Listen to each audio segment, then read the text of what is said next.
नमस्ते बच्चों, तो चलते हैं आज हम लेक्चर नंबर 2 की तरफ, जो कि हमारा है up counter and down counter. Synchronous में अप काउंटर और डाउन काउंटर। ठीक है, इसमें हम अप डाउन काउंटर पढ़ेंगे। कौन सा काउंटर पढ़ रहे हैं आज हम? Up down counter. ठीक है, कैसे अप डाउन काउंटर बनता है। चलिए, बहुत इजी है। तो काउंटर क्या बताया था मैंने पिछली बार भी, कि जो किसी पल्सेस को काउंट करे, किसी इवेंट के होने को काउंट करे, वो काउंटर है। क्या काम आता है काउंटर? फ्रीक्वेंसी को डिवाइड करने में, इंफॉर्मेशन को एड्रेस करने में, इवेंट्स को काउंट करने में, टेम्परेरी स्टोरेज में, वहां पे काउंटर काम आता है। काउंटर कैसे डिजाइन होते हैं? फ्लिप फ्लॉप को अपन इस तरीके से अरेंज करते हैं सीरीज में, कुछ स्पेशल अरेंजमेंट के थ्रू, जिससे कि काउंटिंग हो सके। अब वो अरेंजमेंट कैसे होंगे? जो जिस तरीके हमें काउंटिंग चाहिए। अब बात आती है, काउंटर अपने आप को काउंट करता है अप या डाउन बाय 1, 2 और मोर, राइट है। टोटल नंबर ऑफ काउंट जो करता है वो उसका मॉडुलस कहलाता है, ये मैंने बताया था। जैसे मोड अपना है 4 स्टेज काउंटर है, तो 4 स्टेज काउंटर कहां तक काउंट करेगा? 0000 से लेके 1111। टोटल कितना हो गया? 16। तो 16 काउंटर हो गया। ऐसे अगर 00 111 तक काउंट कर रहा है तो 3 स्टेज बाइनरी काउंटर हो गया, तो उसको मोड रेट काउंटर कहते हैं। ठीक है, तो ये मैंने आपको बताया। अब इसके बाद अपन आते हैं कि काउंटर कहाँ कहाँ फाउंड होता है। मैंने बताया था डिजिटल मल्टीमीटर में होता है, जहाँ एक एनालॉग सिग्नल पहले डिजिटल में कन्वर्ट होता है, फिर डिजिटल को अपन काउंट कर लेते हैं। ठीक है, और हमारा मॉल्स में होता है, जहाँ टिकट की लाइन लगती है। Even upon by directional digital counter देखें कि एक गेट से कोई पर्सन एंट्री कर रहा है तो वो पर्सन काउंट कर लो, दूसरे गेट से पर्सन बाहर आ रहा है तो डाउन काउंटिंग कर लो। ठीक है, काउंटर के मैंने टाइप भी बताए थे, एसिंक्रोनस काउंटर और सिंक्रोनस काउंटर। एसिंक्रोनस काउंटर को रिपल काउंटर भी कहते हैं। क्यों कहते हैं? क्योंकि इसमें केवल पहले जो फ्लिप फ्लॉप है उसको क्लॉक दी जाती है, बाकी फ्लिप फ्लॉपों को क्लॉक अलग अलग तरीके से दी जाती है, पिछले वालों के आउटपुट से दी जाती है। तो मतलब सारे फ्लिप फ्लॉप को अलग अलग क्लॉक मिल रही है। अब एसिंक्रोनस काउंटर को एक सीरियल काउंटर भी बोला जाता है। क्यों बोला जाता है? क्योंकि इसमें जितने भी फ्लिप फ्लॉप्स हैं वो कनेक्टेड है सीरियली। ठीक है, तो जो इनपुट क्लॉक पल्स है वो पहले वाले फ्लिप फ्लॉप को दी जाएगी और बाकी फ्लिप फ्लॉपों को क्लॉक पिछले वाले के फ्लिप फ्लॉप से मिलती है। तो यहाँ पे क्लॉक रिपल कर रही है, इसलिए इसको हम रिपल काउंटर भी कहते हैं। अब एसिंक्रोनस में अप एंड डाउन काउंटर आते हैं। पहले अप काउंटर बोलते हैं। 3 बिट का अप काउंटर है, हम टी फ्लिप फ्लॉप से बना रहे हैं, तो टोटल फ्लिप फ्लॉप कितने लगेंगे? टी। अब T A, T B, T C की वैल्यू आपको 3 रखनी पड़ेगी। फ्लिप फ्लॉप हमारा नेगेटिव वाइज ट्रिगर्ड है। ठीक है, तो ये डायग्राम देखिए आप। अगर QA मतलब जो Q है उसका जो आउटपुट है प्रीवियस फ्लिप फ्लॉप का, वो अगले वाले की क्लॉक बन जाता है, तो ये कहलाएगा अप काउंटर। ठीक है, तो यहाँ पे देखिए आप, वर्किंग में बता दूं, 000 इनिशियल 000 है। अब क्लॉक लो टू हाई कर दी तो कोई भी आउटपुट स्टेट चेंज नहीं होगी, क्योंकि क्लॉक लो टू हाई हुई है।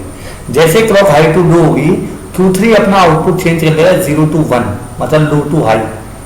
ठीक है, अब ये लो टू हाई है तो Q2 तो चेंज होना नहीं है। क्यों नहीं होना है? क्योंकि Q3 Q2 को जा रहा है, पर ये लो टू हाई है तो ये चेंज होगा नहीं। और जब Q2 लो है तो Q1 भी चेंज नहीं होगा, क्योंकि मैंने बताया ना Q3 क्लॉक बना रहा है Q2 के लिए और Q2 क्लॉक बना रहा है Q1 के लिए। अब आ जाओ लो टू हाई वापिस, तो वापिस वही 1 रहेगा, 1 ही रहेगा। क्यों? क्योंकि क्लॉक तो आपकी लो टू हाई है। ठीक है, अब आ जाओ हाई टू लो। जैसे ही हाई टू लो करोगे आपका Q3 1 to 0 हो जाएगा, वापस हाई टू लो हो जाएगा। अगर Q3 हाई टू लो हो गया तो मतलब Q2 को अपनी स्टेट चेंज करनी पड़ेगी, तो ये लो टू हाई हो जाएगा। पर ये लो टू हाई हुआ है तो Q1 आपका आउटपुट चेंज नहीं करेगा, क्योंकि लो टू हाई हुआ है। फिर अगले आ जाए low to high. Low to high में गए तो 0 आया। ठीक है, क्योंकि 0 पे सेट था। ये 1 आएगा, ये 0 आएगा। अब वापस हाई टू लो आ जाओ। हाई टू लो आ गए तो ये 0 to 1 हो गया वापस, ये 1 से 1 ही रहेगा, क्योंकि इसने लो टू हाई में चेंज करता ही नहीं है। ये 1 रह गया और ये 0 रहेगा। फिर लो टू हाई रहेगा, कोई स्टेट चेंज नहीं होगी, क्योंकि क्लॉक हाई टू लो में काम कर रही है। फिर हाई टू लो कर दो आप। हाई टू लो करते ही ये हाई टू लो हो गया, तो आपका ये भी स्टेट चेंज कर देगा, तो ये भी हाई टू लो हो जाएगा। ये हाई टू लो हो गया तो अगला वाला स्टेट चेंज कर लेगा 0 to 1। तो मतलब कहने का मतलब है, जब हमारी क्लॉक हाई टू लो होगी तो Q3 स्टेट चेंज करेगा, और जब Q3 हाई टू लो होगा तो Q2 स्टेट चेंज करेगा। ठीक है, और जब Q2 हाई टू लो होगा तो Q1 स्टेट चेंज करेगा। इस तरीके से हमारा पूरा प्रोसेस चल रहा है, जो मैंने आपको बताया। यहाँ पे देख लीजिए आप, जितना भी है ये सारी स्टेट है आपकी टोटल। ये देखिए आप, जब ये हाई टू लो हुआ तो Q0 ने स्टेट चेंज करी, यहाँ Q0 ले रखा है मैंने, और जब Q0 हाई टू लो हुआ तो Q1 ने स्टेट चेंज करी, और जब Q1 हाई टू लो हुआ तो Q2 ने स्टेट चेंज करी। तो आप देख रहे हो Q0 हाई टू लो हो रहा है तो Q1 चेंज कर रहा है, Q1 हाई टू लो हो रहा है तो Q2 स्टेट चेंज कर रहा है, और जब क्लॉक हाई टू लो हो रही है तो आपका Q0 स्टेट चेंज कर रहा है। तो Q0 किससे स्टेट को चेंज करेगा? क्लॉक के हाई टू लो होने से, क्योंकि नेगेटिव एज ट्रिगर है। नेगेटिव एज ट्रिगर है तो Q0 किसके चेंज करेगा? क्लॉक के हाई टू लो होने से, और Q1 Q0 के हाई टू लो होने से, और Q2 Q1 के हाई टू लो होने से। बात समझ में आ गई या नहीं आई?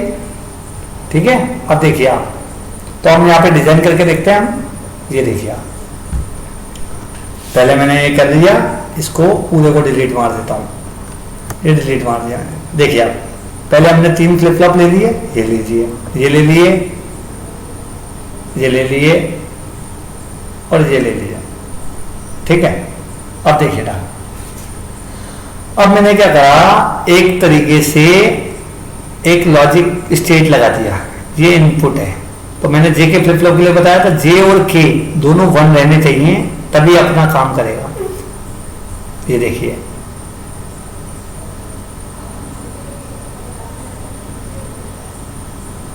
ये दे दिया, ये दे दिया, ये दे दिया, और ये दे दिया। और मैंने क्या बताया था आपको, इसकी क्लॉक इसको मिलेगी और इसकी क्लॉक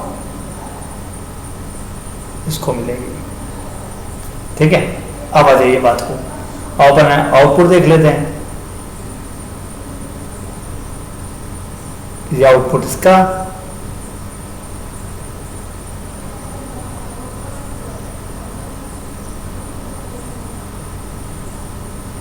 ये आउटपुट इसका,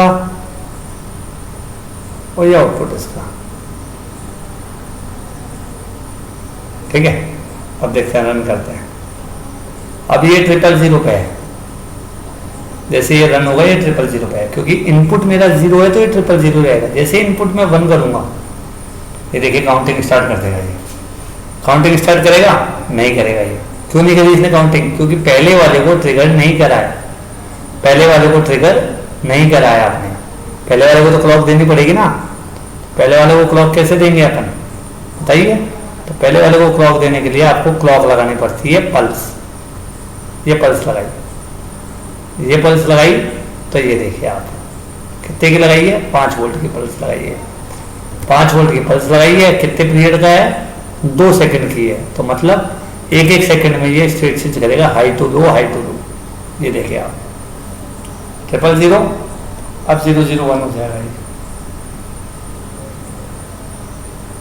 नहीं हुआ, बताइए?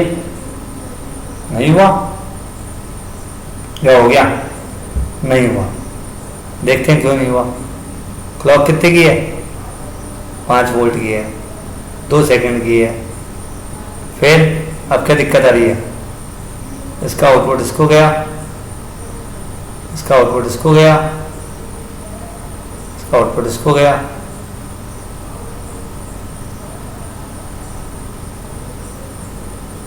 ले लीजिए,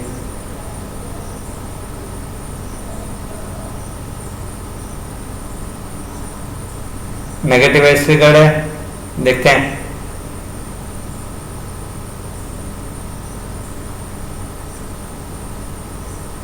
पल्स विड्थ है, ये है 5 वोल्ट की पल्स है।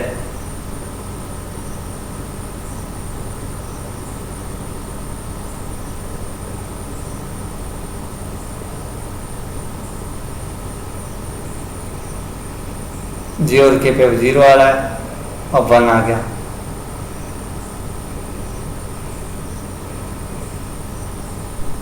वन आ गया। रुकिए देखते हैं, एक बार ये हटा देते हैं। अब देखते हैं ये स्टेट चेंज कर रहा है क्या नहीं कर रहा है।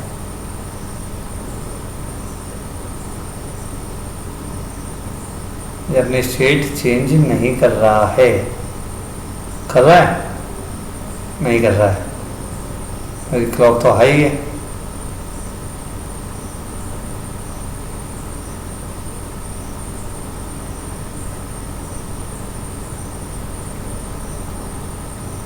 लो भी हो रही है क्लॉक। क्लॉक को दोबारा लगाते हैं।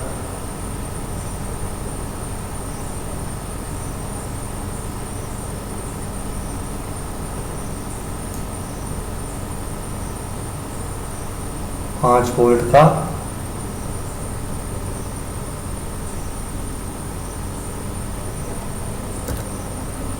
आउटपुट, और ये हमारा पीरियड कितना है, 2 सेकंड का। अब देखते हैं 0 1, अब हो गया। ठीक है, अब आप देखेंगे, ये देखिए आप, अब इसका आउटपुट इसको दे दीजिए।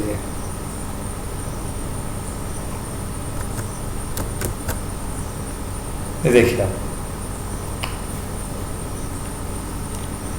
0 0 1 0 1 0 0 1 1 1 0 0 1 0 1 1 1 0 और 1 1 1। ठीक है, अब देखिए आप, मैं एक चीज और बता देता हूँ आपको। एक काम करते हैं अपन, एक काउंटर नाम की चीज और आती है इसके अंदर, काउंटर, ये रहा काउंटर टाइमर।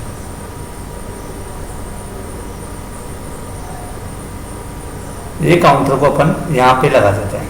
3 काउंटर ले रहा हूँ मैं, तीनों काउंटर अपन यहाँ लगा देते हैं।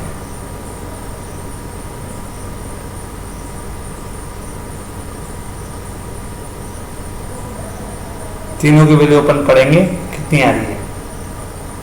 तीनों क्लॉक का काम कर रहे हैं।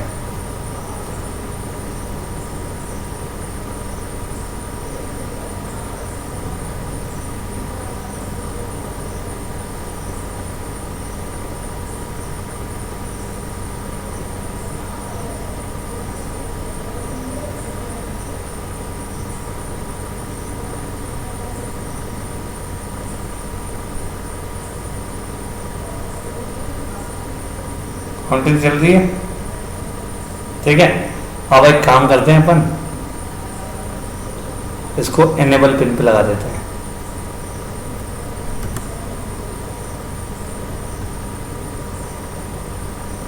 इसको एनेबल पिन पे लगा देते हैं।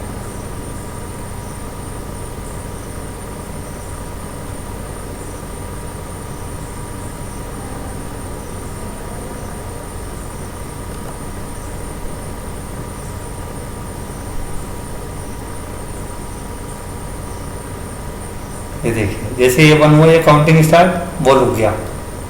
अब ये देखिए, फिर ये काउंटिंग करने लग गया, अब वो काउंटिंग कर गया। 4 4 हो गए। आप देख रहे हो,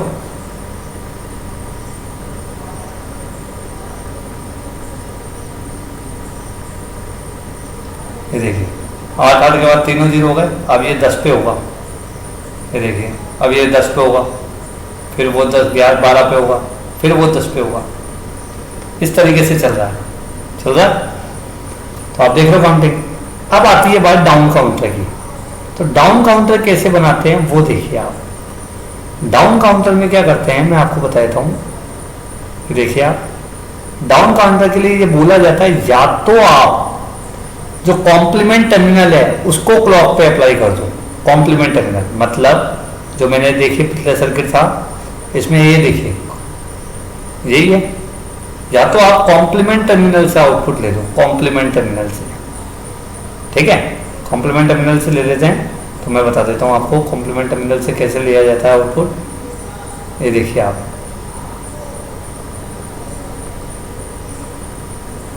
ये जो आउटपुट है ये अपन कॉम्प्लीमेंट टर्मिनल से ले लेते हैं।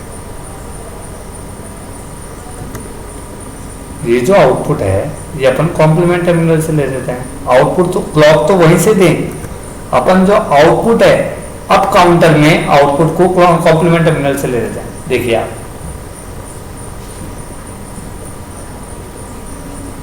अप काउंटर में सेम सर्किट से कॉम्प्लीमेंट टर्मिनल से आउटपुट ले लो। 111 110 101 110 011 010, 001, 000, फिर 111 आ जाएगा, देखिए आप, फिर 111, फिर 110, फिर 101, फिर 100, फिर 011 और फिर 010, फिर 001 और फिर, तो ये डाउन काउंटर है। या फिर एक काम करिए, दूसरा तरीका क्या है कि आउटपुट चाहे फिर वहीं से लीजिए, आउटपुट चाहे वहीं से लीजिए जो अप काउंटर में था, अप काउंटर में जो आउटपुट था वहीं से लीजिए, केवल कॉम्प्लीमेंट वाले टर्मिनल को क्लॉक बनाइए, अगले की कॉम्प्लीमेंट वाले टर्मिनल को अगले की क्लॉक बना दीजिए, ये बोला है इसने, ठीक है। और आउटपुट अब किससे लीजिए, जो नॉर्मली क्यू से था, कॉम्प्लीमेंट टर्मिनल समझ लो, अब आउटपुट इससे था, ये लीजिए। अब देखिए 000,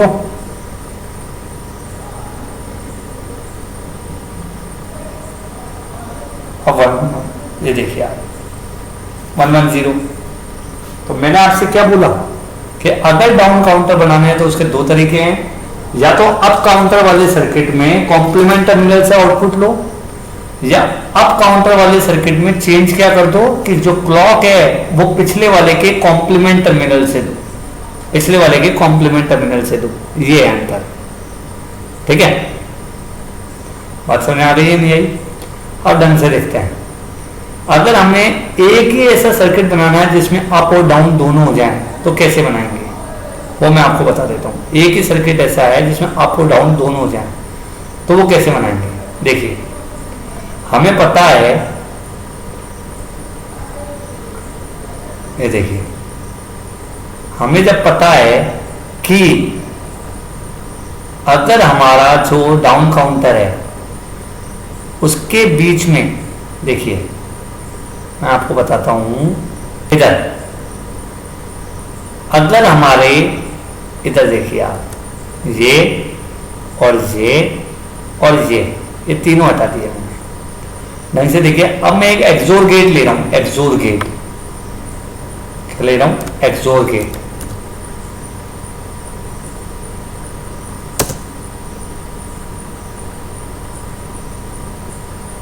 इसमें नहीं दिखेगा, एक्सोर गेट ले रहा हूं,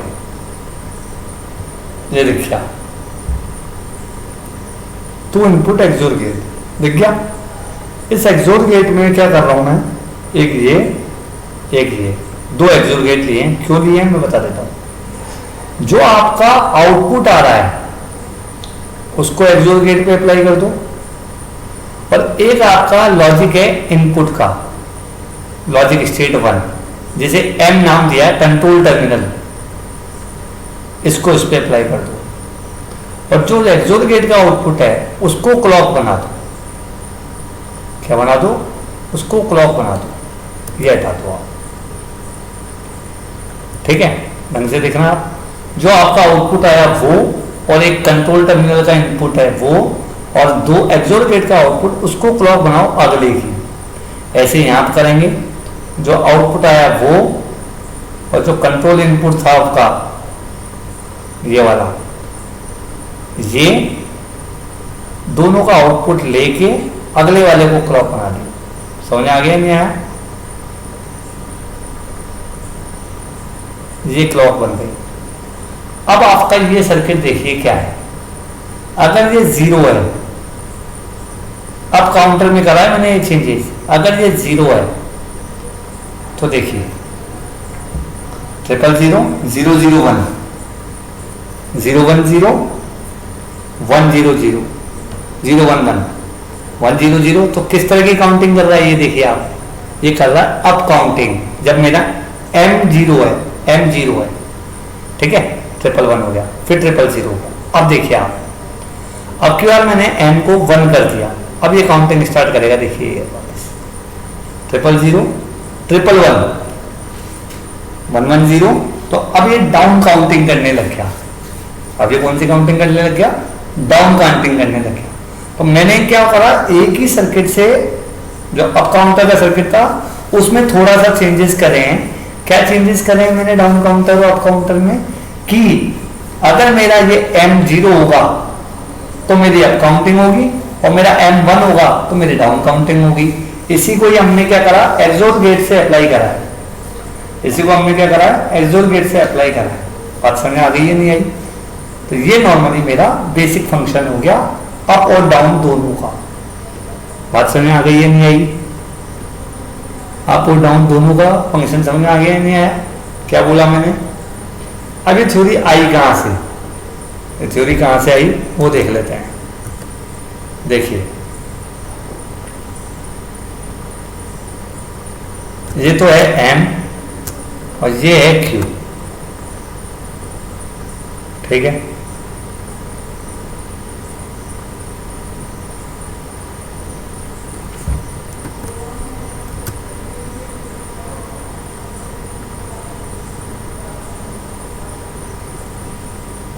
Q3, Q2 और Q1 यही है। देखिए अगर M0 है, M0 है, मैं आपको एक्सेल शीट में बता देता हूँ। एक्सेल शीट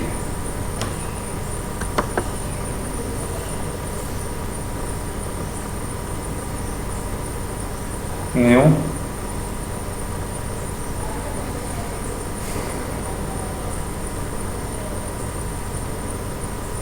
ये मेरी एक्सेल शीट आ गई जिसमें मैं काम कर रहा हूँ कुछ। देखिए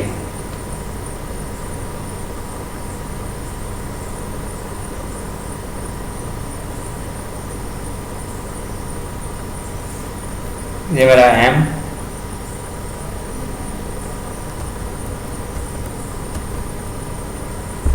ये प्रेजेंट स्टेट हो गई। Q3, Q2, Q1, ठीक है। ये Q3 नेक्स्ट तो अगली आएगी, Q2 नेक्स्ट और Q1 नेक्स्ट। इधर आओ, 0 0 0 0 0 0 0, कितने हो गए? 8 हो गए? नहीं हुए, ठीक है।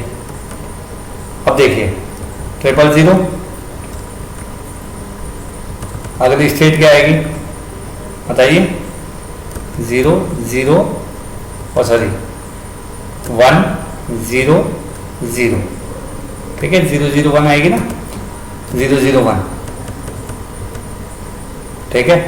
1 0 0 0 0 1 आ गई। अब अगली क्या आएगी? 0 1 0, ठीक है। 1 0 और सॉरी 0 1 0, अगली क्या आएगी? अगली क्या आएगी? 1 1 0 0 1 1, ठीक है। यही आएगी अपनी 0 1 1। अब यहाँ पे आ जाओ, 1 1 0, तो अगली क्या आएगी? अगली क्या आएगी? 0 0 1 1 0 0 आएगी। अब 0 0 1, तो अगली क्या आएगी? 1 0 1। अब 1 0 1 है तो 1 0 1, तो क्या आएगी? 1 1 0 0 1 1, ठीक है। अब अगली क्या आएगी? 0 1 1, क्या आएगी बताइए? 1 1 1। ये आपकी हो गई है। अब आ जाओ 1 पे, अगर M1 रहता है तो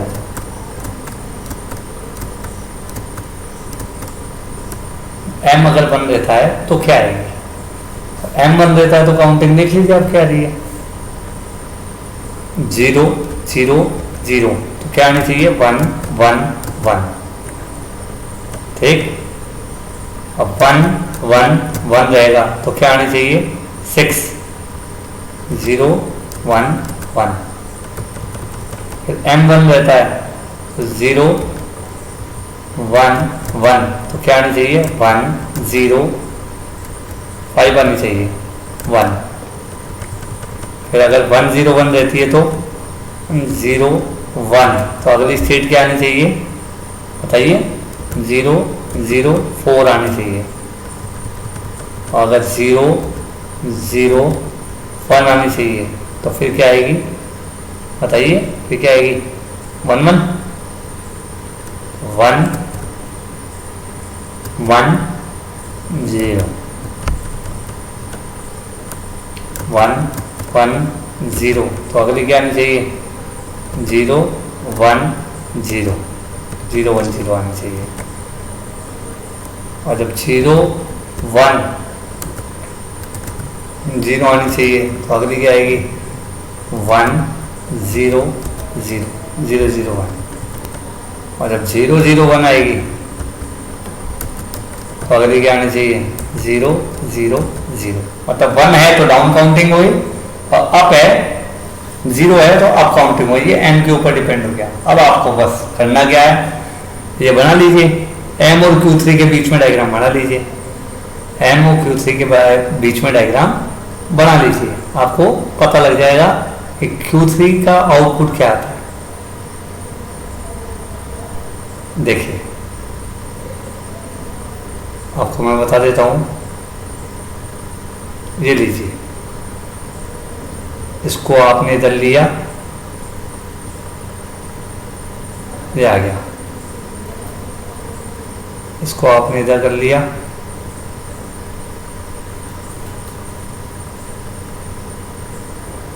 हो गया। बस इनमें भर दीजिए आप।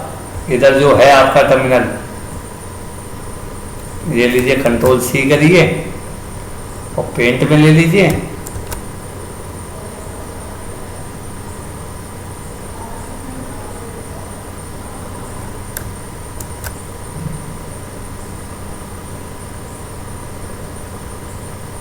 और आपका ये पूरा तैयार है। ठीक है, थैंक यू।